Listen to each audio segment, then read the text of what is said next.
शंकर झा जी पटना से। गुरुदेव आपके चरणों में कोटि कोटि नमन। प्रभु जी, आपके द्वारा बताए गए कथाओं से नाम जप की महिमा समझ आ रही है और नाम जप से मन को प्रसन्नता और सुकून भी मिल रहा है। प्रभु जी, ये समझना चाह रहे था कि नाम जप में संख्या का कितना महत्व है, या नाम जप की माला क्या महत्व है, अथवा नाम जप के लिए माला कितना जरूरी है? संख्या केवल मन लगाने के लिए है, संख्या से भगवत प्राप्ति नहीं होती। मान लो आप आज 50 माला जपे तो अभी नए साधक को अहम में सुख होता है कि आज मैं 50 माला जपा। अब कल जब 40 जपोगे तो आपको क्लेश होगा कि मेरे 10 माला अभी रह गई। तो ये लाभ है नए साधक को। और जो भजनानंदी है उसके हर श्वास में, हर चिंतन, माला गणना आदि से भगवान नहीं मिलते, वो तो प्रीति से मिलते हैं। तो प्रेम पूर्वक जितना हम आर्त भाव से भगवान का नाम जप करेंगे उतने हम भगवान के नजदीक पहुंचते जाएंगे। पर प्रारंभ में काउंटर और माला की जरूरत है। जैसे प्रारंभ में पाटी छुईहा की जरूरत है। जब पीएचडी में है तो एक पेन खोस लिया, एक डायरी ले लिया, मोबाइल है आजकल उसी से सब हो गया। लेकिन प्रारंभ में का बनाने के लिए फिर कापी पेन की, पाटी छुईहा की जरूरत है।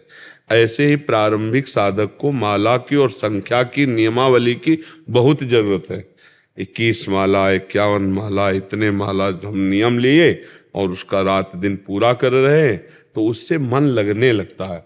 और जब मन लग जाता है तब फिर ये भार पड़ेगा कि कितने हुए, ये गिनना या देखना। ये सब व्याकुलता पूर्वक प्रभु का चिंतन हो रहा है तो बाहर कौन गणना करे कि कितने माला हुए, कितने, ये सब बोझा लगने लगता है आगे चल करके।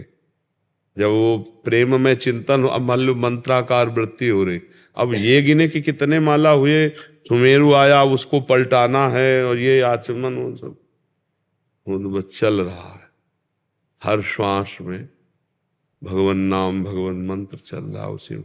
पर यहां तक पहुंचने के लिए जरूरत है उसको संख्या की, नियमावली की, पवित्र आहार की, पवित्र आचरण की, पवित्र दर्शन। मतलब मोबाइल आज से गंदी बातें दर्शन करोगे तो फिर भजन थोड़ी होगा, चिंतन तो वही होगा गंदा गंदा। इसलिए बहुत सावधान, हमारा गंदा दर्शन न हो, गंदा श्रवण न हो, गंदा विचार न हो, गंदी क्रिया न हो, फिर भजन करें तो बहुत जल्दी लाभ मिल जाएगा। संख्या से नाम जप करने से मन लगता है और मन लगने से प्रभु की प्राप्ति होती है। संख्या से प्रभु की प्राप्ति नहीं होती, संख्या से मन में एक लगन लगती है। अहंकारी जीव है तो उसको सुख मिलता है। 50,000 जप किया, 60,000 जप किया, एक गुदगुदी होती है ना, तो अच्छा है भगवान नाम के प्रति धीरे धीरे। पर भगवत प्राप्ति में आगे चलकर ये भी नहीं, बहुत आगे, वो तो सूक्ष्म। जब देहाभिमान क्षीण हो जाता है तभी भगवत प्राप्ति का संयोग बनता है, देह भाव में नहीं। देह भाव क्षीण हुए बिना तो कर्तृत्व भाव में देह भाव पुष्ट होता है कि मैंने इतना जप किया, मैंने व्रत किया, मैंने ये किया, ये किया। और धीरे धीरे चल करके जब अंतःकरण पवित्र होता है तो ये अहंकार भी सब नष्ट हो जाते हैं। तो ठीक है, अच्छे कार्य हैं, भागवतिक कार्य हैं, पर जब तक वो अहंकार क्षीण नहीं होगा तब तक अध्यात्म जागृत नहीं होगा। समझ रहे ना? तो संख्या का महत्व है प्रारंभ में, फिर संख्या का महत्व नहीं। फिर तो जीवन ही अर्पित है, प्रत्येक श्वास अर्पित है, प्रत्येक क्षण अर्पित है। अरे यहाँ दम दम पे होती है पूजा, सर झुकाने की फुर्सत नहीं। समझ, मतलब आगे का जब बात होता है ना, यहाँ दम दम पे होती है पूजा, सर झुकाने की फुर्सत नहीं। उद्धव प्रेम, ये तो प्रेम की बात है उद्धव, बंदगी तेरे। ये तो आगे का। जनार्दन जी महाराष्ट्र से। राधे राधे। राधे राधे महाराज जी। महाराज जी, आपके दर्शन से ऐसा लगता है कि महाराष्ट्र के संत ज्ञानेश्वर जी महाराज, संत तुकाराम जी, एकनाथ जी महाराज जी, जो उनके कालखंड में कहे गए वाक्य थे वो आपकी वाणी से हमें सुनने को मिला। उन्हीं सब संतों की चरण रज और जूठन से है ना? उन्हीं सब संतों की चरण रज जूठन से है। जैसे पारस है तो लोहा को छू के सोना बना देती है, पर संत जन जिस पर कृपा करते हैं उसे संत बना देते हैं। तो सब बड़े बड़े संत जो है, इन्हीं की जूठन, इन्हीं का निमित्त किसी को बना ले। समय समय पर भगवत तेज जो युक्त महापुरुष हैं वो किसी को भी निमित्त बना ले, किसी को बना ले, और अपनी वाणी वहां से प्रकाशित करके जगत मंगल करते रहते हैं संत जन। तो ये ढांचा अलग है और इसमें जो साउंड है अलग है, वो महापुरुषों के द्वारा प्रेरित है। तो जैसे तुम सुन रहे हो ऐसे हम भी सुनते हैं कि ये बात मेरी नहीं है, ये तो संतों ने दी है, ये तो भगवान बुलवा रहे हैं, ये तो उन्हीं के द्वारा है ना। हाँ, अपने लोग तो केवल, तो बड़े बड़े महापुरुषों की जब कृपा होती, जा पर कृपा राम की हुई ता पर कृपा करे सब कोई। जामवंत जी राम जी से कह रहे हैं, जा पर नाथ करो तुम दाया, ताई सदा शुभ कुशल निरंतर, सुर नर मुनि प्रसन्नता ऊपर। नाथ जिस पर कृपा कर देते हैं तो बड़े बड़े महात्मा लोग, ऋषि मुनि सब उस पर कृपा कर देते हैं, तो वही बात बनने लगती है। तब वो बातें निकलती हैं जो महापुरुषों के द्वारा प्रेरित होती हैं। तो आपकी भावना है बड़ा पवित्र है, पर इन सब महापुरुषों की चरण रज और उनकी कृपा कटाक्ष। महाराज जी, संतों की कृपा कैसे प्राप्त होती है, आपका प्रश्न है। वैसे संतों की कृपा तो अहेतुकी होती है, पर इसमें प्रधानता भगवान की कृपा होती है। अब मोहि भाव भरोस हनुमंता, बिनु हरि कृपा मिले नहीं संता। तो हरि कृपा प्रधानता हुई, कोई उद्यम कोई प्रयत्न अपना नहीं, हरि कृपा ने कृपा की, तब ये संत समागम हुआ। जैसे लिखा बिनु सत्संग विवेक न हुई, तो उसमें फिर लिखा है राम कृपा बिन सुलभ न सोई। बिना भगवान राम जी की कृपा के संत संग नहीं मिलेगा, और सत्संग के बिना विवेक नहीं होगा, विवेक के बिना संसार से वैराग्य नहीं होगा। तो हमें लगता है संत समागम में प्रधानता कृपा तो हरि की है, और दूसरी सहयोगी कृपा अपने पुण्यों की है, क्योंकि दोनों बात पाई गई। पुण्य पुंज बिन मिलहि न संता, बिना पुण्य एकत्रित हुए संतों का दर्शन नहीं होता। और एक पायागा बिनु हरि कृपा मिले नहीं संता, तो दो बातें पाई गई। कभी कभी पुण्य का ऐसा संयोग हो जाता है कि संत महात्माओं के दर्शन हो जाते हैं, कभी कभी भगवान की कृपा से भगवत प्रेमी महात्माओं के दर्शन हो जाते हैं।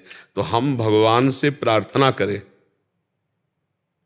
अविरल भगति और बीरति और सत्संगा, चरण सरोरु प्रीति अभंगा। हे नाथ, आप मुझे वैराग्यवान बना दीजिए, आप अपनी भक्ति प्रदान कीजिए और अपने भक्तों का सत्संग दीजिए।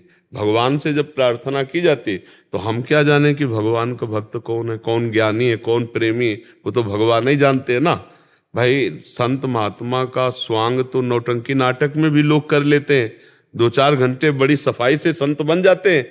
जैसे अब करते हैं ना, तो बिल्कुल ऐसा लगेगा कि हिमालय का ऋषि मुनि है, एकदम वो स्वांग करेगा, लेकिन वो ऋषि मुनि थोड़ी है। असली में भगवान का भक्त और प्रेमी कौन है तो भगवान ही जानते हैं, तो वही मिलाएंगे अपने प्रेमी जनों से। तो इसीलिए है अब मोहि भाव भरोस हनुमंता, बिनु हरि कृपा मिले नहीं संता। भगवान से प्रार्थना करे कि प्रभु, हम तो नहीं जानते कि आपके संत और भक्त कौन कैसे हैं, आप हमें मिला दो, क्योंकि आप जानते हो। तो वही मिला देंगे, या तो उनको बुला के आपके घर, और या आपको उनके यहाँ पहुंचा देंगे। ये भगवान की कृपा से होता है। और मुख्य बात है कि आर्त भाव से हम पुकारें, संतों की संगति के लिए हम भगवान से प्रार्थना करें, तो भगवान अहेतु की कृपा करके जब द्रवहि दीन दयालु राघव, तो साधु संगति पाइए, तो संतों का संग मिल जाता है। प्रीति पांडे जी, गाजियाबाद से। राधे राधे महाराज जी। महाराज जी, मैं एकादशी का व्रत करती हूँ। व्रत के पारण पर ब्राह्मण भोज आवश्यक होता है। यदि ब्राह्मण नहीं मिलते तो भोज के लिए कुछ धनराशि निकाल कर रख देते हैं। उस धनराशि को किसे देना चाहिए? किसी आश्रम में दे सकते हैं, भंडारा आदि में दे सकते हैं, या किसी अन्य प्रयोजन में भी यूज कर सकते हैं? कभी कभी चली जाए फिर किसी गौशाला में, हरा हरा चारा लेके बढ़िया गौओं को पवा। बहुत सी ऐसी गौएं हैं जो अव्यवस्थित जीवन है उनका। हमें लगता है कि मनुष्य तो चल फिर कर कहीं पा भी लेगा, अब खेत तक पहुंचना गायों का असंभव है, और जाए तो रखवाले लोग हैं। और बहुत तरह से ऐसी असुविधाएं हो गई कि जो गायें दूध नहीं देती, बैल अब खेती जोतने के काम में नहीं आते क्योंकि ट्रैक्टर हो गए, तो ऐसे छोड़ दिए जाते हैं। बड़ी अव्यवस्था गौओं की है, और सनातन धर्म में गौ का बहुत ऊंचा स्थान है। हमें लगता है कि जैसे अगर 10-10 रुपये महीने में निकाले जाएं, 20-20 रुपये, बिल्कुल कम पैसे निकाल, और सब लोग अगर मिल करके एक सामूहिक कोई गौशाला और उसमें गौओं की व्यवस्था कर दी जाए तो बहुत अच्छा लगता है। व्यापार के लिए नहीं, धर्म के लिए, धर्म के लिए गौओं की सेवा। तो हमें लगता है जिसके 1000-2000 महीने में 10-20-50-100 जो बचे तो किसी गौशाले जाओ, ट्रैक्टर में हरी घास और हरा चारा आदि लेके और सब गौओं को पवा दो। बहुत बढ़िया बात है, बहुत बढ़िया बात। गौ सेवा बहुत बढ़िया। पशु पक्षी सब में भगवान विराजमान है। और आज बहुत अव्यवस्था है गौओं के लिए। बहुत गौएं ऐसे मारी घूम रहे जिनको भोजन नहीं मिलता, प्लास्टिक आदि इधर उधर खा पी करके बड़ी परेशान हो जाती हैं। अब कोशिश करें जिनके पास धन है कि वो गौओं की सेवा करें, बहुत बढ़िया होता है, बड़ा आशीर्वाद मिलता है। गौ साक्षात भगवत स्वरूप मानी गई है हमारे धर्म में। तो बहुत मतलब साक्षात जैसे वेद माता गायत्री का सम्मान है, ऐसे गौ माता का सम्मान है। तो गौ हमें लगता है कि आप क्या सबको चाहिए कि कुछ पैसे तो एक गोलक रखनी चाहिए धर्म के लिए। घरों में अपने लोगों में रखी जाती थी नहीं, तो एक सिक्का रोज डाल दे तो 30 रुपया होता है। और अगर 30 रुपया का घास लेके एक गाय को खवा दोगे तो उसका तो पेट भर ही जाएगा। थोड़ा बारा जितना देखो, गरीब आदमी एक रोटी का दान करे और राजा पूरे प्रदेश का भंडारा करे तो शायद है कि उसे एक रोटी की समानता नहीं कर पाएगा राजा। गरीब आदमी की एक रोटी की समानता राजा नहीं कर पाएगा। इसलिए हमें लगता है कि जो अपने लोगों से बने तो व्यर्थ के खर्चा जो करते हैं मनमानी मनोरंजन वो ना करें। हमें लगता है सबको ऐसा करना चाहिए कि महीने में 100-200 जितनी अपनी आय हो उससे 100-50 रुपया निकाल कर रख दे। और कभी 2-4 महीने में जब धर्म क्षेत्र तीर्थ क्षेत्र जाए तो जैसे गौएं हैं उनको पवा दे। कोई ऐसे भूखे प्यासे बैठे हैं कुछ उनको पवा दे। बड़ा परोपकार से बड़ा लाभ मिलता है। तो धन का प्रयोग परोपकार के लिए है। संत सेवा, गौ सेवा, वृद्ध सेवा, बीमार की सेवा, ये भगवान जिनको दिए हो जरूर करना चाहिए। शरीर स्वस्थ हो, रुपया हो तो किसी एक वृद्ध की सेवा कर दो, भगवान बड़े प्रसन्न हो जाएंगे कि सबके हृदय में भगवान बैठे हैं। तो हमें तो लगता है ऐसा करना चाहिए। प्रदीप जी पंजाब से। राधे राधे महाराज जी, आपके चरणों में कोटि कोटि प्रणाम। गुरुदेव जी, कभी कभी श्री जी की कृपा से जप बहुत अच्छा होता है, पर कभी कभी जप करते करते दिमाग कहीं और ले जाता है जिसका कोई मतलब नहीं होता, ऐसी जगहों पर ले जाता है महाराज जी। ये त्रिगुण का चक्र चल रहा है ना। कभी सतोगुण आया तो बढ़िया भजन में मन लगा, कभी रजोगुण आया तो भोग की बातें आ गई, कभी तमोगुण आया तो गुस्सा की बातें आ गई, कभी आलस्य प्रमाद स्थिति आ गई। ये 3 गुणों का चक्र चल रहा है। अब जब तक त्रिगुणातीत नहीं होगा तब तक एक रस भजन का स्वाद नहीं आएगा। जो रस एक अनुभूति हुई तो ये जीव भगवत स्वरूप हो गया। जो ज्ञान एक रस रहे तो जीव फिर इसमें अंतर क्या। तो कबहू तो थोरो भजन कबहू होत विशाल, मन को धीरज छुटे नहीं गाहे न दूधी चाल। थोड़ी देर मन भटकेगा, नाम जब चला रहे हो वो फिर आके लग जाएगा, फिर शांत हो जाएगा। हम दूसरा प्रपंच न स्वीकार करें, चलो 4 लोगों के पास बैठकर बात, फिर तो बदल जाएगा, फिर तो तमोगुण लंबा खिंच जाएगा। नहीं तो तमोगुण रजोगुण भजन में विक्षेप पहुंचाता है। हम नाम जप के द्वारा इसका नाश भी कर देंगे, पर समय लगेगा। जैसे हमारा मन जा रहा है, तुम बार बार उसे ला रहे हैं। मन को लाना नहीं पड़ता, जहां सोचो चला गया सो याद जाएगा। उसको बड़ा चतुर है। जहां आप देखो कि अरे ये तो भाग गया सो याद जाएगा, फिर जपने लगेगा राधा राधा राधा राधा। और जहां लगा कि अब तो जप रहा है तो फिर भाग जाएगा। और इसी को बार बार लाना साधना है। जहां जहां मन जाए उसे बार बार हटाकर नाम में लाओ। कभी कभी बिल्कुल आनंद नहीं लगेगा, कभी बहुत आनंद लगेगा। सतोगुण होगा तो आनंद लगेगा, रजोगुण होगा तो नाम जब चल रहा होगा लेकिन भोगों में आनंद की अनुभूति वाला चिंतन होगा। और तमोगुण होगा तो तुम्हें कहो 10 साल पहले जिसने कभी गाली दी है उसकी याद आएगी, गुस्सा आ जाएगी, उसने ऐसा क्यों कहा था।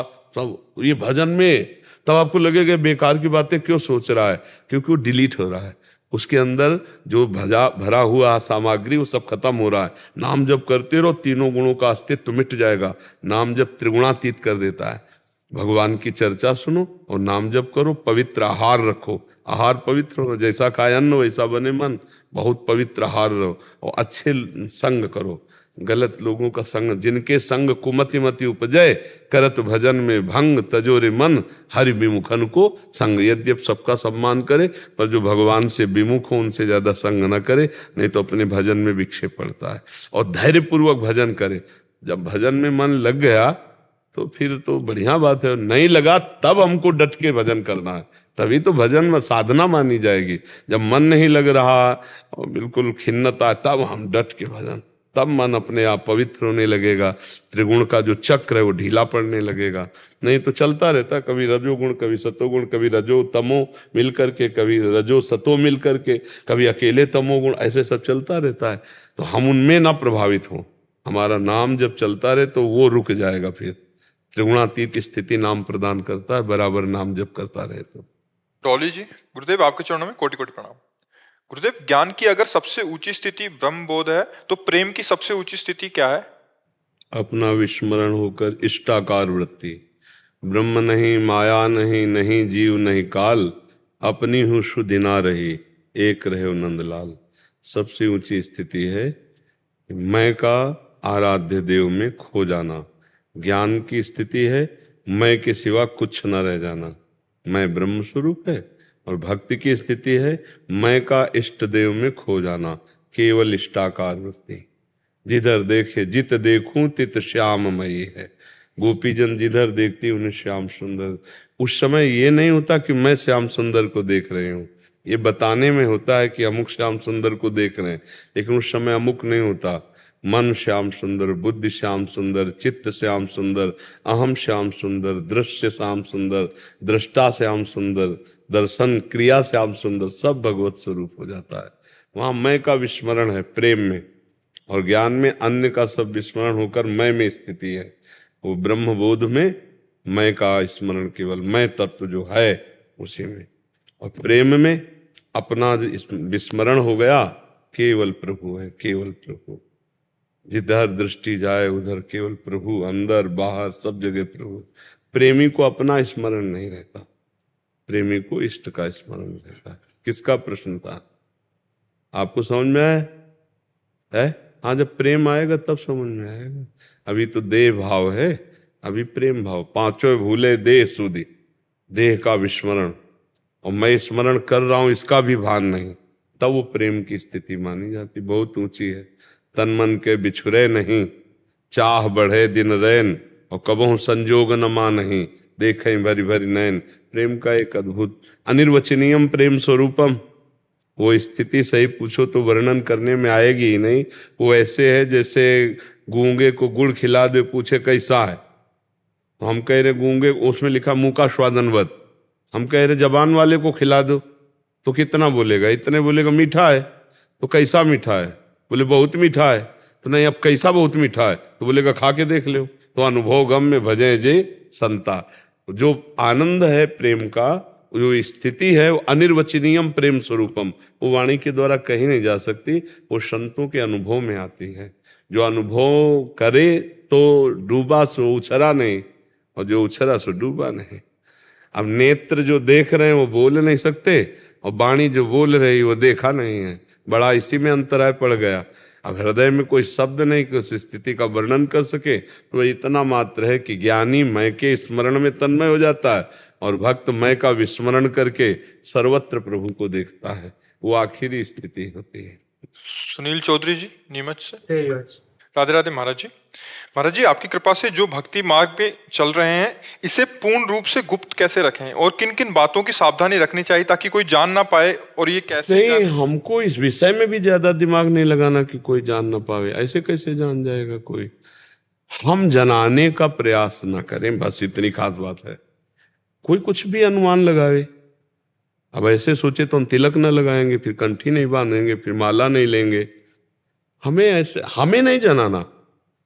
हमें कोई अपना भजन, कोई साधन, कोई अंदर की बात समाज को नहीं जनाने की। लोग हमें जाने कि हम व्रत रहते हैं, लोग जाने कि हम इतने माला जप करते हैं। तो हमको अहंकार वाली बात प्रस्तुत नहीं करनी, और खूब भक्त भाव से रहना है। हमें तिलक लगाने में शर्माना नहीं, कंठी बांधने में शर्माना नहीं, माला जपने में, भगवान का यश गाने में सर। अब कोई भगत माने चाहे पाखंडी माने, वो उसकी भावना है। हमको अपने मुख से अपना यश वर्णन नहीं करना, अपनी जो अंदर की साधना है वो नहीं वर्णन करनी। बस इतनी बात को पकड़ लो तो सब सावधानी आ जाएगी। हम अंदर की बात अपने गुप्त रखें, हम अपनी बात कुछ कहना ही नहीं। अच्छा, अब कोई पूछ रहा है कि इसका मतलब क्या है, तो सत्संग में सुना तो फौरन बोला जाता है कि एक दिन सत्संग में महाराज जी बोल रहे थे इस विषय में, ऐसे से ऐसा। तो अपनी कोई बात नहीं, हम तो सत्संग की बात कह रहे हैं, तो फंसेगा नहीं। एक संत कह रहे थे कि ऐसा ऐसा ऐसा ऐसा, तो कोई फंसाव नहीं, भले वो हमारे अंदर की बात है, लेकिन हम उसे एक संत को कह के कह रहे हैं तो वो व्यक्ति ये नहीं समझ पाएगा कि ये इसकी बात है, ये इसके अंदर से अपने को छुपा करके वो अगर किसी को बताना भी है तो सत्संग को या किसी संत को या किसी साधक को आगे कर लिया। कि वो एक साधक कह रहे थे कि जो आप प्रश्न कर रहे हो अगर इसको ऐसे से ऐसे किया जाए तो ऐसा हो जाए, तो वो साधक के ऊपर गई, अहम नहीं होगा, अपना अहम दबा रहेगा। और मैं निश्चय बात अपने अनुभव की कहता हूं, ऐसे से फिर फंस जाओगे। तो इसको गुप्त रखा है, इसलिए कहा जाता है अपने साधन पक्ष को साधक तब तक छुपा कर रखे जब तक भगवत प्राप्ति न हो जाए। और जब भगवत प्राप्ति हो जाती तो साधकों के लिए फिर कि जब आप जैसी अवस्था है उस अवस्था में जब साधन में लगे थे तो बड़ा विकार था, उसको ऐसे से ऐसे थोड़ा ऐसे से ऐसे किया, तो साधकों को अपने अनुभव बताते हैं जिससे वो निकल जाए, पर उनमें अहंकार थोड़ी होता है, वो तो भगवत प्रदत्त वस्तु है, उनको अहंकार नहीं होता। और जब तक देहाभिमान भगवत प्राप्ति नहीं होती तब तक अहंकार बना रहता है। इसलिए पहले भगवत प्राप्ति करे और गुप्त रखे अपने भजन को, अपने साधन को, तो बढ़ता चला जाएगा। अब जैसे स्वप्न में कोई अनुभूति या किसी महापुरुष का दर्शन या प्रगट में भावना में कुछ ऐसा दिव्य, उसे सब गुप्त रखे। अगर कह दोगे तो फिर आना बंद हो जाएगा। और खूब भजन चल रहा है, बस कोई पूछे बहुत बढ़िया भजन चल रहा है तुम्हारा, ऐसा लगता है, कहाँ भजन, भजन तो बड़े बड़े महात्माओं ने किया है, ऐसा लगे कि मतलब यार कोई खास नहीं। और अब वो बोला तुम और भावुक होकर अपनी सारी बातें उगल दिए तो उससे हानि हो जाती है, वो अहंकार अंदर पुष्ट हो जाता है। सोच पा रहे हैं आप जी? ब्रजवासी को कंठी लेने की जरूरत है या नहीं? देखो, जिनको स्वतः सिद्ध संबंध का बोध है तब तो बढ़िया बात है कि हमारे लाला हैं, हमारे सखा हैं, हमारे प्रभु हैं। अगर स्वतः जो हमारा संबंध उसका बोध नहीं है तो ब्रजवासी श्री कृष्ण के निज जन हैं। तो श्री कृष्ण ने जब संदीपनी जी को गुरु रूप में वरण किया तो ब्रजवासी को गुरु रूप में किसी महापुरुष का वरण कर लेना कोई मतलब नकारात्मक भाव नहीं है। स्वयं भगवान ने, राम जी ने विश्वामित्र वशिष्ठ जी को गुरु रूप में वरण किया, श्री कृष्णचंद्र जी ने संदीपनी जी को वरण किया, आप सुना है ना। तो यदि हमको बोध है कि हमारा मार्ग क्या है तो गुरु का काम है बोध कराना, तो फिर जरूरत नहीं है। और अगर बोध नहीं है तो फिर गुरु वरण करके हमको उस मार्ग की यात्रा के विषय में समझकर भगवत प्राप्ति करनी चाहिए। क्योंकि स्वयं भगवान ने भी, जिनकी श्वासों से वेद स्वयं प्रकट हुए, संदीपनी जी ऊपर बैठे हैं, आप नीचे बैठ करके पढ़ रहे हैं, ये हमको क्या शिक्षा दे रहे हैं? भगवान शिक्षा दे रहे हैं ना कि यदि हमको परम पद में जाना है या ज्ञान प्राप्त करना है तो भगवान ने भी संतों का आदर किया, संतों को भगवान ने भी गुरु रूप में स्वीकार किया। संदीपनी जी संत है, विश्वामित्र जी संत है, वशिष्ठ जी संत है, किया नहीं किया भगवान ने? जब भगवान के घर में बड़े बड़े परमहंस महापुरुष जाते तो बाबा चरण धुलवाते थे, एकांत में वो संत लाला के चरण छूते थे, समझ रहे हो।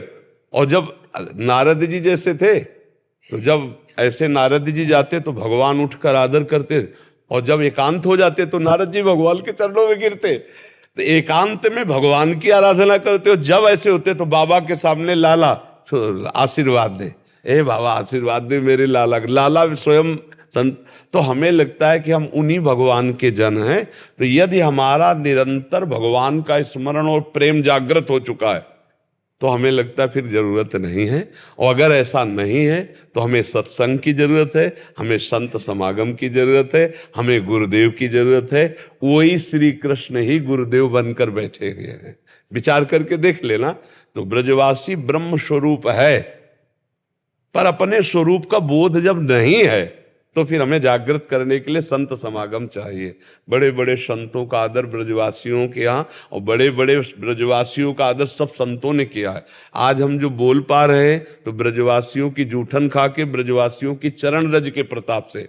पर बहुत से ब्रजवासी जन शिक्षा दीक्षा लेकर और भगवत मार्ग में चल रहे हैं। तो हमें लगता है यदि बोध हो गया तो कोई बात नहीं, अगर बोध नहीं तो फिर हमको यात्रा चलानी पड़ेगी। जैसे ब्रज में आपका जन्म हुआ है, लेकिन आपको भागवत पढ़नी तो काखा गागा पढ़ना पड़ेगा ना, है ले। तब आपको पता चलेगा कि मेरे श्री कृष्ण मेरे क्या है। तो काका गागा पढ़ने के लिए हमें गुरु बनाना पड़ेगा। ऐसे ही अध्यात्म का ककारा होता है, परमार्थ का ककारा होता है, उसमें हम परमार्थ में आगे बढ़ते हैं। वैसे ब्रजवासी भगवत स्वरूप है, और सही पूछो तो सारा जगत भगवत स्वरूप है। भगवाले तो सब कुछ बने हुए है। अच्छा, अपराध बन जाए संतों का तो जय विजय वैकुंठ से 3 जन्म के लिए मृत्यु लोक में आ रहे हैं, विचार करके दे। तो हम बहुत सावधान रहें, हमसे कोई अपराध न बने। श्री कृष्ण हमारे प्राण प्रीतम है, हर समय उनका भजन करें। अगर मन नहीं लग रहा तो हम संत महात्माओं का संग करें, उनके संग से हमारा मन भगवान में लग जाएगा। और भगवान की ऐसी बात है, भगवान ने ऐसी आज्ञा करी है कि जो संत जन हैं ये साक्षात मेरा स्वरूप है, अगर इनका संग किया जाए तो मेरे में जरूर प्रीति हो जाती है। और जब बाबा से कोई पूछता तो बाबा यही कहते, संतों की कृपा से ये लाला मुझे प्राप्त हुआ है। बड़े बड़े संत महात्माओं ने कृपा की, नारायण ने कृपा की, तब मुझे लाला प्राप्त हुआ है। तो हमें लगता है भगवान जैसे आचरण करके दिखा गए, हमको वैसा ही आचरण करना चाहिए। हमें संत समागम करना चाहिए, हर समय श्री कृष्ण भजन में लगे रहना चाहिए। और जब ऐसा अंदर से आवे कि अब किसी गुरु की जरूरत है तो जान लेना भगवान स्वयं गुरु बन करके आने वाले हैं। नर रूप में भगवान गुरु बनते हैं, भगवान के सिवा कोई गुरु नहीं। व्यक्ति कभी गुरु नहीं हो सकता, गुरु कभी व्यक्ति नहीं हो सकता, वो भगवान ही होते हैं। ठीक है, जय हो ब्रजवासी जनों की जय। वो एक पद सुना, एक दो लाइन। हाँ, सुना दीजिए। नाम समोवर को नहीं, जप तप तीरथ जो, नामे पातक छूट से, नामे नासे रोग। जप ले हरि का नाम मनवा, जप ले हरि का नाम। नाम तो वो धन है प्यारे, जो निर्धन को धनवान बना दे। नाम ही नर कोई नारायण से, एक पहचान करा दे, एक पहचान करा दे। मतलब एक है राम कहे तू, मतलब एक है राम कहे तू, या कह ले घनश्याम मनवा, जप ले हरि का नाम। सपने को अपना समझे तू, रेत के महल बनाए। परछाई के पीछे भागे, हाथ कछू नहीं आए, हाथ कछू नहीं आए। नाम के पेड़ की छाव तले तू, नाम के पेड़ की छाव तले तू, कर ले कुछ विश्राम मनवा, जप ले हरि का नाम। बहुत सुंदर, बहुत। नाम ही सर्वोपरि है, इसे और चाहे राम कहे घनश्याम कहे, कई बात है। धन्यवाद, बहुत। जय जय श्री राधा, जय जय, धन्यवाद। अशोक द्विवेदी जी। राधे राधे श्री राधा वल्लभ श्री हरिवंश महाराज जी। गुरुदेव भगवान, हमारी प्रार्थना युक्त जिज्ञासा आपके श्री चरणों में है कि यदि किसी कारणवश इस जीवन में भगवत प्राप्ति नहीं हो पाई तो हमारा कैसा कर्म हो कि अगले जन्म में भजन आगे बढ़ता रहे। ये तो संशय बिल्कुल हमको अच्छा नहीं लगता कि किसी कारण से भगवत प्राप्ति ना हो पावे, ये तो रखना ही नहीं। पहली बात, रखोगे तो ऐसा ही हो जाएगा। यहाँ का कुछ ऐसा ही है, जैसी सोच रखोगे वैसे ही स्थिति आ जाएगी। जैसी स्थिति पाना वैसी सोच रखो। ये हमें बाल्यावस्था में, हम जब गंगा किनारे भ्रमण कर रहे थे तो एक लाल स्वामी जी रेत में झोपड़ी बनाए और योग के महान ज्ञाता थे। तो जब उनके चरणों में प्रणत होकर बैठे तो उन्होंने कुछ चंद उपदेश किए थे। तो पहला उपदेश था, बेटा जो बनना चाहते हो वही सोचो, जो सोचोगे वही बन जाओगे। डायरी में तुरंत लिखा। हमारी जो दिनचर्या की डायरी है वो आज भी सन्यास की अलग है, वैष्णव पद्धति की अलग है। महापुरुषों ने जब जहां जो वचन बोले उसमें मैं तारीख सहित लिख लेते थे, इस तारीख को गंगा के किनारे लाल स्वामी योगी जी महाराज ने हमको ये बोला था इतनी अवस्था में। तो उसे तो वो दिमाग में जीवन में रखा है कि जो बनना है वो सोचो, जो सोचोगे वो बन जाओगे। गलत सोच कैसे रख ली, यदि शरण हमें भगवत प्राप्ति ना हुई तो हम कौन सा कर्म करें, ये बाधा युक्त है। हे प्रभु मैं आपका हूं, समझो नाथ, हमसे कोई साधन बने न बने, हमें आपकी कृपा पर विश्वास है। आपने जैसे बहुत अजामिल आदि कई वैश्याएं कई पतितों को आपने कृपा करके पावन किया है, तो हो सकता है उन पतितों से ज्यादा नंबर हमारा हो जोर का, हम उनसे भी बड़े पतित हों। भरोसा है नाथ कि ये जन्म हमारा व्यर्थ नहीं जाएगा, हम आपकी शरण में। और जितना बने नाम जप करो, और भगवान कहते नामे भक्ता प्रणश्यति, मेरे भक्त का नाश नहीं होता।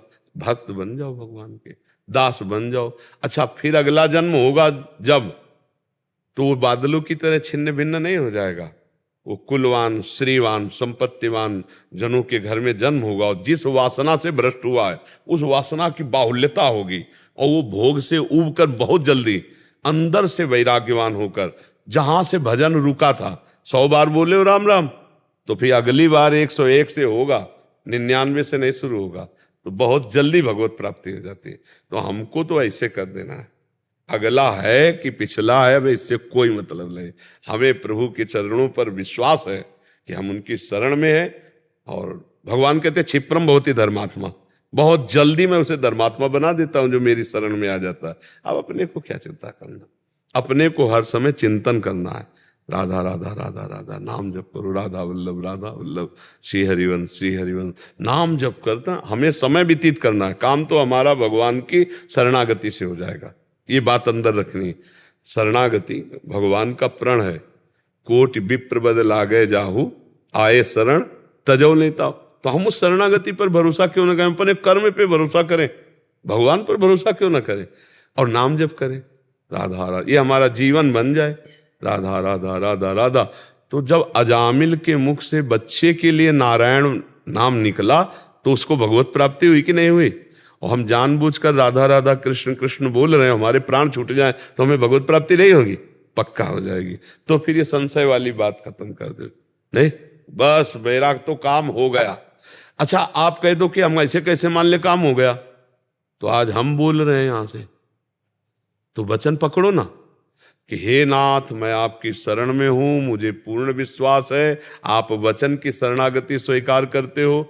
आज से मैं संत के सामने ये नियम लेता हूं कि हमारा पूरा जीवन मन वचन कर्म सब आपको समर्पित, और हमारा कल्याण आपकी कृपा से होगा, हमारे किसी साधन से नहीं होगा। हे पतित पावन, हमारा आपका संबंध दृढ़ है, बहुत पतितों को तारा है, उसी को बार बार दोहरा रहे। तो आप नाथ, हो सकता है उन पतितों से ज्यादा पतित मैं हूं, तो मेरा उद्धार करो तब जाने। नाथ मेरा भी तो उद्धार होना चाहिए, क्योंकि मैं आपके शरण। और नाम जप करो, निश्चिंत हो जाओ, तुम निश्चिंत हो जाओ। भगवान के भरोसे में बहुत बड़ा बल है। अगर हम शरणागति भरोसा बल रख ले ना, तो इसी से काम हो जाएगा। निश्चिंतता अभी निर्भयता आ जाए। एक उदाहरण में बताते हैं, एक बकरियां चराने वाला जंगल में बकरी ले गया चराने। अब हरी हरी चुनने में एक बकरी को शाम में होश नहीं रहा, और वो बकरी चलाने वाला सब पूरी मंडली बकरियों की लेके वापस हो गया। अब वो एक बकरी को जब होश आया तो अंधेरा हो रहा था, अब वो किधर जाए, क्योंकि मंडली तो निकल चुकी थी। तो अब वो बढ़ी तो आगे नदी थी, तो सोचा पानी पी लेते हो, कहीं छुप कर बैठ जाती है। वो पानी पीने गई तो जो ही पानी पी रहे थे तो भेड़िया गुर्राया बकरी को देख के। बकरी ने सोचा अब तो मारी गई, तो वहीं देखा एक पंजा बहुत जोर का बना हुआ था, पंजा। तो उसी पंजे को देखा कि है किसी बलवान का, कुछ पता नहीं। तो उसने भेड़िया से कहा, ए होश में, पैर दिखाया और बोले ये हमको यहां रख गए हैं। भेड़िया ने देखा शेर पूछ दबाया, भाग गया। अब तो उसको विश्वास हो गया कि कुछ जादू है इस पैर में, इस पंजे में कुछ जादू है। अब जो पशु आता वहां और बकरी के ऊपर, बकरी तो बहुत, तो बकरी यही कहती है ये हमें बैठाल, तो सोचे ये तो बहुत जोरदार, भागे। अब शेर आया, और उसको तो पता नहीं था शेर का पंजा है। शेर आया दहाड़ा, तो उसने कहा ए, शाम से इसी पंजे के बल से बचती रही हूं, तो देख लो ये पंजा, अब फिर तुम भी पंजा। तो शेर ने देखा, तो मेरे पंजे के बल से तू निर्भय हो जा, अब जंगल में कोई तुझे नहीं खाएगा, क्योंकि ये पंजा मेरा है। समझ में आया? जो भगवान की शरण में आ गया ना, तो काम क्रोध लोभ मोह मद मत्सर सब भाग जाते और भगवान अधीन हो जाते हैं शरणागत के। ऐसा स्वभाव मेरे भगवान का है। तो पंजे के अधीन रहो, है। जिसने भगवान की शरण ली आज तक कभी उसका पतन नहीं हुआ, वो चाहे धोखे से भी भगवान से जुड़ गया हो। गुण जन अवगुण प्रभु मान न काऊ, दीन बंधु अति मृदुल स्वभाव। उमा राम स्वभाव जे जाना, ताहि भजन तज भावना। खूब नाम जप करो, आनंदित रहो। अच्छा, भगवान हमें जन्म भी देंगे ना, तो हमारे पास जो नाम रूपी धन है वो हमारी दुर्गति नहीं होने देगा। अगर हम कह रहे हैं हमारा बार बार जन्म हो और रात दिन ऐसे हम भगवत चर्चा करते हुए व्यतीत हो, तो इस जन्म से बढ़कर और क्या हो सकता है। हमारा जन्म हो, हम राष्ट्र की सेवा में, देश सेवा में हो, समाज सेवा में हो, सबको सुख पहुंचावे, हमारा एक एक बूंद, हमारे प्राण समाज सेवा में लग जाए, इससे बढ़िया जीवन, इससे बढ़िया और क्या हो। बार बार जन्म। भरत जी महाराज कह रहे हैं कि अर्थ न धर्म न काम रुचि, गति न चहो निर्वाण, जन्म जन्म रति राम पद यह वरदान। भगवान के चरणों में प्रेम हो और भगवान की सेवा बने, बार बार जन्म हो, हमें नहीं चाहिए मोक्ष, क्या परेशानी। अगला जन्म भी अगर हो तो भगवान के दासों के बीच में हो, भगवान की चर्चा, देश सेवा, समाज सेवा में हमारा जीवन बीती, तो क्या परेशानी। मान लो ये जन्म जैसा मिला और पाप कर्म ना बने तो कितना आनंदमय जीवन है। शरीर एक स्वप्न की तरह छूटा, फिर एक स्वप्न की तरह नया शरीर मिल गया, फिर समाज, भगवत सेवा, आनंद, क्या परेशानी है। मस्त रहो। विवेकी वही है जो संतुष्ट है इनके नवा, हर स्थिति में मन को प्रसन्न रखता है। और मन को प्रसन्न वही रख सकता है जिसे भगवान का भरोसा है। संसार में अपना अहंकार से धन रुपया पैसा बल का जो वो चिंता शोकित जरूर रहेगा, वो चिंतित रहेगा, शोकित रहेगा, भयभीत रहेगा। और जिसे भगवान का भरोसा है वो आनंदित रहेगा। विश्वनाथ जी दिल्ली से। जय जगन्नाथ। जय विश्वनाथ, जय जगन्नाथ जी। बोलिए, क्या प्रश्न है। कर्म क्या है, विकर्म क्या है, अकर्मण्य क्या है, कर्म को अकर्म और कर्म को कर्म योग में कैसे बदला जा सकता है, अकर्म को कर्म योग भी कहा जाता है क्या, हम कर्म की गति को कैसे जान सकते हैं। कर्मणा गहनो गति, पहली बात समझे। जो हम वासनाओं से प्रेरित होकर के क्रिया करते हैं उसे कर्म कहते हैं। जो शास्त्र से प्रेरित होकर के क्रिया करते हैं उसे शुभ कर्म करते हैं। जो हम वासनाओं से प्रेरित करते हैं ना, जैसे हमारे अंदर काम की, क्रोध की, लोभ की, मोह की वृत्तियां हैं, तो उनसे पहले अंदर संकल्प विकल्प बनता है, फिर जो क्रिया होती है वो कर्म बनता है, वो अशुभ हो जाता है। और जो शास्त्र सम्मत होता है वही काम शास्त्र सम्मत भोगा जाए, वही क्रिया शास्त्र सम्मत हो तो शुभ हो जाता है। शुभ और अशुभ ये जब तक होते रहेंगे तब तक हमारा जन्म और मरण होता रहेगा। अब पहली बात तो हमें निषिद्ध कर्म का त्याग करना है और शुभ कर्म का कर्ता भाव त्याग करना है, तो अकर्म हो जाएगा। कर्म होते हुए भी वो शुभ कर्म आपको बांध नहीं पाएगा। जैसे भगवान ने कहा अवश्य में भोक्तव्यम कृतम कर्म शुभाशुभम, दो प्रकार के कर्मों की बात कही, शुभ और अशुभ कर्म। जो अकर्म है वो अकर्ता के द्वारा होता है, कर्ता के द्वारा नहीं। जो अकर्ता है क्या करता है, गुणानुगुण वर्तन्ते मनुष्या पार्थ सर्वसा। गुणों की प्रेरणा से प्रकृतिजन्य करण और उन्हीं से क्रियाएं हो रही, मैं दृष्टा मात्र हूं। तो शुभ कर्म कर्ता भाव रहित तो अकर्म हो गया। और ये जीवन भर बड़े बड़े महापुरुषों से भी होता रहता है, शुभ कर्म कर्ता भाव रहित। और जो अशुभ कर्म है वो तो वासना से प्रेरित कर्ता भाव से ही है, लेकिन जो शुभ कर्म कर्ता भाव से वो भी बंधनकारक है। वो पुण्य क्षीणे मृत्यु के विसंति, लेकिन योग तो नहीं हुआ ना। कर्म योग तब बनेगा जाके जब हमारा कर्ता भाव ना हो, ना हमारा शरीर है, ना हमारी इंद्रियां हैं, ये सब भगवान की दी हुई है और ये सृष्टि भगवान की है। परिवार भगवान का है, इससे सेवा कर रहे हैं और वो सेवा धर्म भगवान को समर्पित है। जब भक्ति मार्ग का भाव लेकर नाम जप करते हुए सारे कर्म भगवान की प्रसन्नता के लिए करते हैं तो बंधन कट जाता है, या निष्काम भाव से संसार को भगवत स्वरूप मान करके, और ये पूरा शरीर इंद्रियां सब भगवान की दी हुई, आपकी थोड़ी है, भगवान की दी हुई ना, तो ये भगवान की पूरी सृष्टि है। तो प्रकृति के द्वारा जो हमारी सेवा बनी, इस वो निष्काम भाव, तो कर्म योग बन जाता है। सुख दुख लाभ हानि जय पराजय, इसमें समभाव रखने वाला और संपूर्ण निष्कामता हर क्रिया में, वो कर्म योगी होता है। प्रकृति का जितना भी कार्य हो रहा है प्रकृति से ही हो रहा है। कभी देखा है क्या स्वरूप में कभी कोई कर्ता भाव है क्या? स्वरूप में कभी कोई हलन चलन, कोई अभाव, कोई चाहत, स्वरूप में कभी नहीं। आप थोड़ा समझ पा रहे हैं हमारी बात? जितना है अंतःकरण और शरीर में है, अंतःकरण और शरीर ये माया द्वारा रचित है, स्थूल शरीर, सूक्ष्म शरीर, कारण शरीर, और आप जो हैं इन तीनों शरीरों को जानने वाले हैं। आपके द्वारा इन तीनों शरीरों में हलचलन हो रही है, पर आप करता नहीं है। जो सबकर परम प्रकाशक जो ही, जैसे विषय का प्रकाश इंद्रियों से, इंद्रियों का प्रकाश मन से, मन का प्रकाश बुद्धि से, और जो बुद्धि का भी प्रकाशक है वो आप है, आत्मा। सबकर परम प्रकाश, लेकिन असंग है वो, कोई कामना नहीं है। तो कामना नहीं है जो हमारे स्वरूप में, उसी बात को हमको साक्षात्कार करना है। ब्रह्मभूता प्रसन्नात्मा न सोचते न कांक्षत। और कामनाएं इतनी हैं अंतःकरण में, और उन्हीं से प्रेरित होकर कर्म हो रहे हैं, कोई शुभ कोई अशुभ, और वो उसका कर्ता बन रहा है। तो यही पुनरपि जननम पुनरपि मरणम पुनरपि जननी जठरे शयनम। अब अकर्म हो जाए, कर्म होते हुए भी अकर्म हो जाए, फल देने लायक न रह जाए, वो होता है निष्काम भाव से भगवत समर्पित।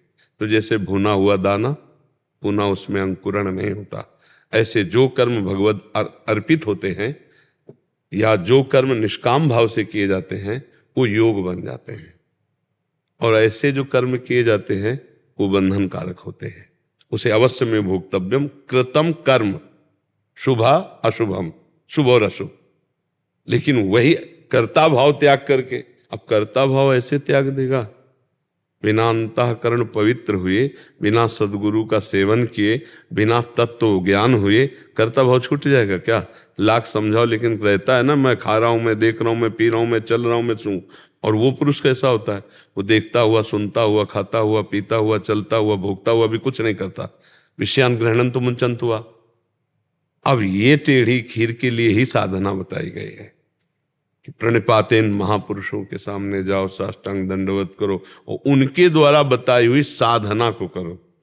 जैसे ज्ञान मार्ग में चलना है तो विवेक, सत असत का पूर्ण निर्णय करने वाला शुद्ध विवेक, वैराग्य, लोक परलोक के समस्त भोगों से वैराग्य, शम इंद्रियों का निग्रह, दम मन का निग्रह, तितिक्षा महान सहनशील, समाधान चित्त का परमात्मा चिंतन में निरंतर रमण करना, मुमुक्षता इसी जन्म में मुझे भगवत प्राप्ति हो, मैं मुक्त हो जाऊं, ये संपत्ति होना आवश्यक है। भक्ति में निरंतर भगवान कह रहे मत चित्ता मदगत प्राणा बोधयंता परस्परम कथयंचित माम नित्यम तुष्यंति च रमन्ति च तेषाम सतत युक्तानाम भजताम प्रीतिपूर्वकम ददामि बुद्धि योगम तम इन माम उपयांति ते। हो गया बुद्धि योग। मेरे में चित्त अर्पित कर दे, मेरे में प्राण अर्पित कर दे, मेरी ही वार्ता कर, मेरा ही चिंतन कर और सतत मेरा नाम जप कर। अगर सतत जप करेगा तो तुम्हारी बुद्धि मेरे में स्थित हो जाएगी, मैं तुम्हारी बुद्धि में स्थित हो जाऊंगा। योग का मतलब ये होता है परमात्म स्थिति। भगवान कह रहे हैं मैं ये मन आदस्सो मैं बुद्धि में निवेश है। ये चाहे कर्म योग से चलो तो शरीर इंद्रिय अंतःकरण से संबंध रहित होना है, चाहे ज्ञान योग से चलो तो इससे अलग होना है, और चाहे भक्ति योग से चलो तो इसमें समर्पण योग आ जाता है। ये तो सर्वाणि कर्माणि मयि सन्न्यस्य मत्पराः अनन्ये नैव योगेन माम ध्यायन्ति उपासते तेषाम् अहं समुद्धरता मृत्यु संसार सागरात। समर्पित हो जाए। बिना भगवत समर्पित हुए, बिना निष्काम हुए, बिना स्वरूप बोध हुए योग नहीं बनता है, क्योंकि वो कामना, वासना, इच्छा, इसी को लेकर के कर्म होते हैं। और फल पर इतनी आसक्ति होती कि अनुकूल आया तो हर्षित, प्रतिकूल आया तो शोकित, वो द्वंद्वों के अंतर्गत रहता है। लेकिन द्वंद्व विमुक्ता, ये स्थिति तो योगी की होती है, कर्म योगी की। और जो सुख दुख समय कृत्वा लाभा लाभो जया जयो, ये कर्म योगी का भाव होता है। सुख दुख में, लाभ हानि में, जय पराजय में समान भाव रहता है। तो जो कर्म की बड़ी सूक्ष्म गति है, पर मोटा मोटा इतना समझ लीजिए कि जब तक करता है तब तक उसका योग नहीं हो सकता, वो बंधन कारक है। चाहे उसे अकर्म कहो, चाहे विकर्म कहो, चाहे शुभ कर्म कहो, चाहे निषिद्ध कर्म कहो, करता है वो बंधा हुआ है ऊंचे नीचे लोकों में। करता हटा सब खत्म। जैसे भुना हुआ बीज कभी अंकुरित नहीं होता, ऐसे उसका कर्म उसे बांधने। करता हुआ हटेगा कैसे? भगवान की एक एक सेकेंड में चिंतन वृत्ति बना लो। वो कह रहे हैं मत चित्ता मयि मन आदर्शो मयि बुद्धि निवेश है, मेरे में मन बुद्धि लगा दो। साफ भगवान कह रहे हैं अनन्यस चिंतयन्तो माम, ठेका मेरा है, योग युक्त मैं कर दूंगा, तो काहे परेशान हो। तेसाम सतत युक्तानम भजताम प्रीतिपूर्वकम, राधा राधा राधा कृष्ण कृष्ण कृष्ण नाम जप करो। और ये भाव ध्यान में तो इतना तो आ ही जाता है जब परमार्थ में चलोगे कि शरीर तुम्हारा रचा तो है नहीं, ये इंद्रियां तुम्हारी रची तो है नहीं, ये मन तुम्हारा रचा तो है नहीं, ये जगत तुम्हारा रचा तो है, तो व्यर्थ का अहंकार काहे करे। एक ट्रेन चल रही है, उसमें सब बैठे हुए हैं, एक आदमी दौड़ रहा था डिब्बे में। उसे मुझे क्यों दौड़ रहा है? बोले अमुक स्टेशन जाना है। बोले बावरे ट्रेन चल रही, तू बैठ जा, तू बैठ जा, ये गुणों का चक्र चल रहा है, गुणानुगुण वर्तनते, सब दौड़ रहा है। अंतःकरण एक क्षण भी बिना क्रिया किए नहीं रह सकता। शरीर हाथ पैर बांध दो तो अंतःकरण से क्रिया एक क्षण भी, वो हर समय। और जो समाधिस्थ हो गए महापुरुष, वो क्रिया रहित है, क्रिया करते हुए शरीर से हो रही पर वो करता नहीं है। बड़ा मतलब इस समय हमको बहुत बड़ी आवश्यकता पहले अंतःकरण शुद्धि की है, और अन्य साधनों में अंतःकरण शुद्ध होने में बहुत समस्या है। और भगवान नाम जब बहुत कलि में, इसीलिए ये कलिकाल मलायतन मन कर देख विचार, से अघुनाथ नाम बिन नाही नानाधार। किस साधन की, जिस साधन की तरफ देखो विक्षेप ही विक्षेप कलयुग डाले हुए। व्यभिचार का इतना अंदर मांग बढ़ रही है व्यक्तित्व में। आप सब बैठे हो देखने, आप सब बैठे तो भगत ही तो बैठे हो, भक्त होते हुए भी आप देखो मन में कितना इंद्रियों में व्यभिचार दोष है, मांग अंदर की। कलयुग का प्रभाव देखो, युग धर्म का प्रभाव। रसेंद्री का अपना स्वभाव देख लो, जनेन्द्री का अपना स्वभाव देख लो, नेत्रेंद्री का अपना स्वभाव देख लो। हमें लगता है कलिकाल है, नाम जप करो और जितने कर्म करो उनको भगवान को समर्पित करते जाओ। जो जो समय है, समय के अनुसार या एक एक वृत्ति के अनुसार भगवान को समर्पित कर दो, सब मंगल हो जाएगा। चाहे वो हमसे अगर भूल चूक से अशुभ भी हो जाता है, तो जैसे आग में डाला गया चंदन या लोहा या विष्ठा, तीनों आग स्वरूप हो जाते ना। आग भेद तो नहीं रखते ना कि ये चंदन है, ये लोहा है और ये विष्ठा है, तीनों को अपना स्वरूप प्रदान कर देती है। ऐसे साफ भगवान के चरणों का आश्रय लेकर के सब कुछ समर्पित कर दो। ये तो सर्वाणि कर्माणि यत् करोषि, भगवान कह रहे ना यत् करोषि, निपट जाओगे। हम कहाँ तक भेद लगाएंगे। कभी कभी सत्य बोलना भी नरक का हेतु हो जाता है, कभी कभी असत्य बोलना भी बड़ा उत्तम लोकों में जाने का, असत्य बोलना भी बड़ा सूक्ष्म विषय कर्म का है। कई ऐसी घटनाएं हमने शास्त्रों में पढ़ी। एक गौवध के लिए गौ के पीछे जा रहे और सत्य बोलने वाले थे, माला चला, उनका गौ किधर गई? बोले वो है, वो नरक गए। किसी के प्राण बच रहे हैं, आप झूठ बोल दिए तो आपको उत्तम। कई बार हिंसा करने वाला भी वो बड़ा पवित्र हो गया, हिंसा करने वाला मतलब। तो कर्म की बड़ी सूक्ष्मता। यही पूछ रहे थे द्रौपदी जी भीष्म जी से, क्या ये धर्म है? तो कहते थे धर्म का सूक्ष्म स्वरूप युधिष्ठिर जानता है बेटी, बड़ा सूक्ष्म स्वरूप धर्म का है, ऐसे कर्म का बड़ा सूक्ष्म स्वरूप है। सनकादि से एक बार निमि जी ने प्रश्न किया था, वो मौन हो गए थे, उत्तर नहीं दिया। वही प्रश्न जब नौ योगेश्वरों से किया भागवत में, तब वो उत्तर दे रहे हैं। तब उन्होंने पूछा कि पहले मुझे बताओ सनकादि ने क्यों नहीं बताया? बोले उस समय आप अनाधिकारी थे, आज आप अधिकारी हुए हैं, तो आप जो प्रश्न कर रहे हैं उसका मैं उत्तर दे रहा हूं। भागवत में बड़ा वर्णन है और गीता जी में बड़ा सुंदर वर्णन है।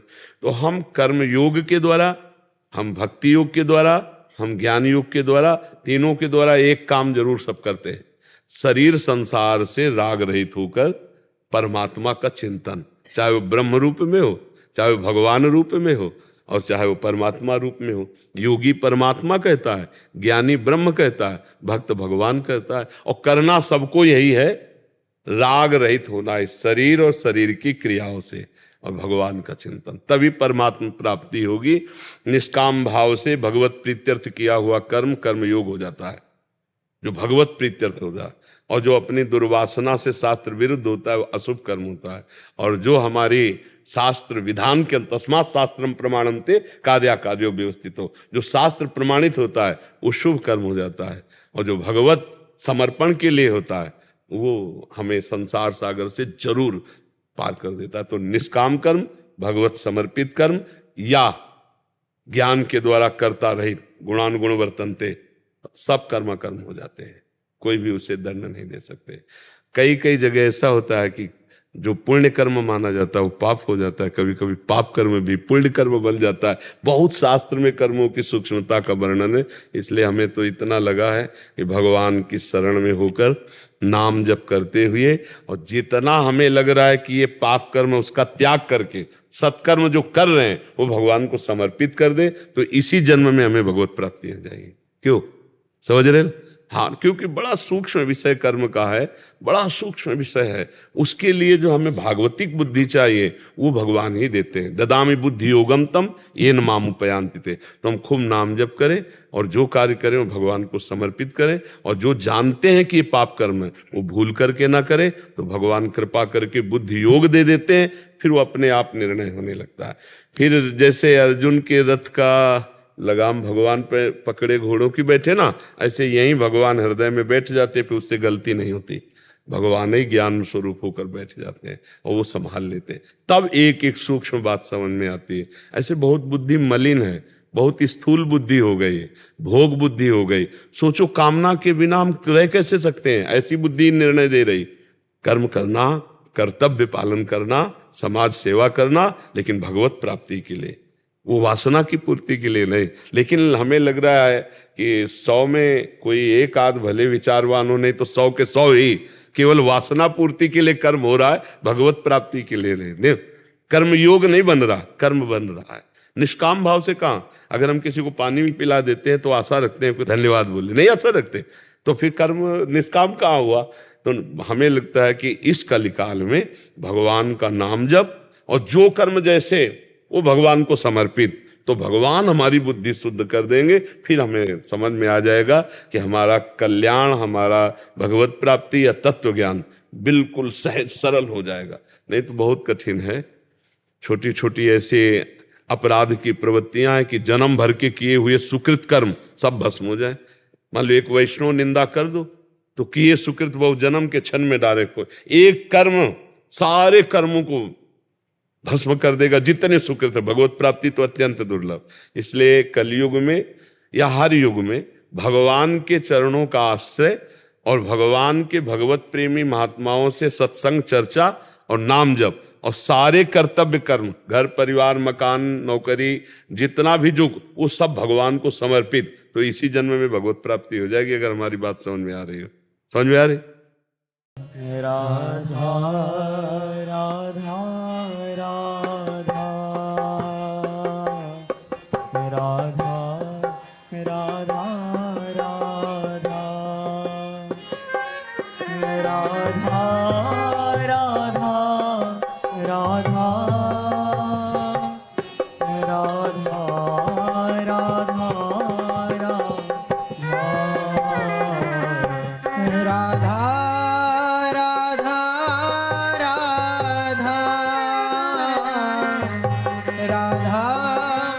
राधा राधा राधा राधा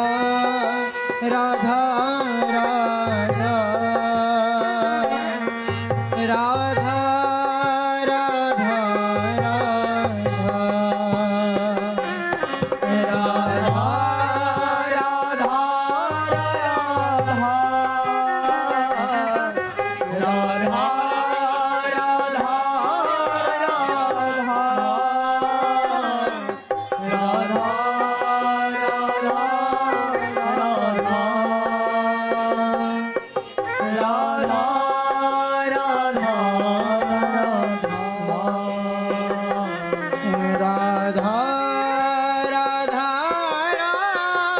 राधा राधा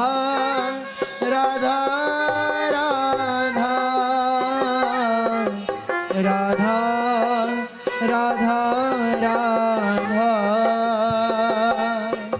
राधा राधा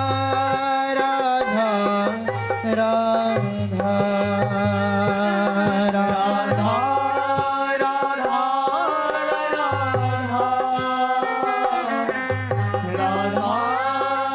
राधा राधा